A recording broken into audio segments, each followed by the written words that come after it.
I call the honourable member Craig Foss. Thank you very much, Mr Speaker, and I thank the previous member for thanking us for going into urgency around these bills, and his other colleagues may want to note that as they go through the next few hours on the bill.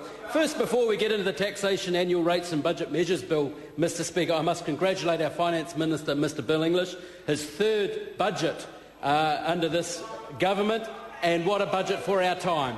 What a prudent, what a courageous, what a brave budget for our times.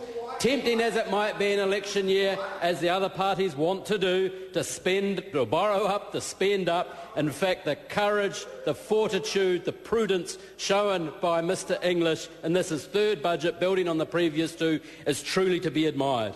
Mr Speaker, I also must note our Prime Minister, our leader, John Key's speech. What a legendary speech. What legendary delivery. Compared to the minister, the leader of the opposition, Mr Phil Goff, I thought Mr Phil Goff was doing some planking in the middle of Parliament there or something.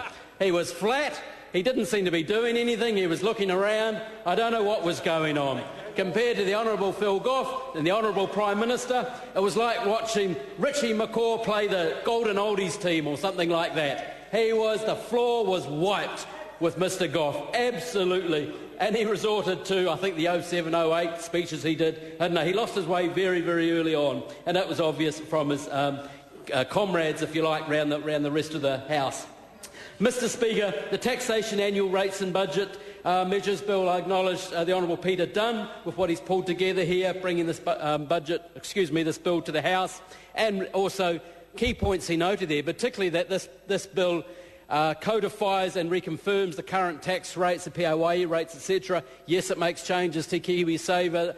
Yes, it makes some changes to working for families. But like the core budget, it is a prudent budget for our times, and these are prudent measures for our times. Because I don't think, perhaps beyond the 40-something members on the other side, if you go out of these chambers, if you ask, Mr Speaker, if members ask members of the public, should we go and borrow money from overseas and put it in your KiwiSaver account, is that a good idea? Most of them will say, in fact all of them I think would say absolutely not. That's actually what the other side is promoting, Mr Speaker.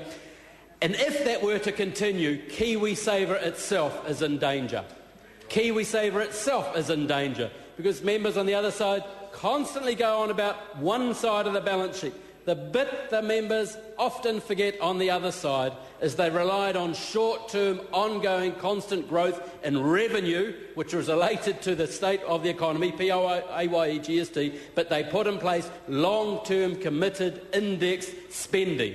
Student loans, working for families, things in and around KiwiSaver. Essentially, in a financial sense, they borrowed short and lent long, and this government had to come in and tidy that up because they got themselves and this country into huge, huge trouble, Mr Speaker. Mr Speaker, this budget and, of course, this bill in front of us passed 4 tests. It does build an export economy. It builds the platform for an export economy. I do recall the previous government, their version of that was doing something called Export Year in 2008, and New Zealand promptly went into recession 1 year before the rest of the world. Mr Speaker, this budget and, of course, this bill does help grow savings and bring in capital efficiency.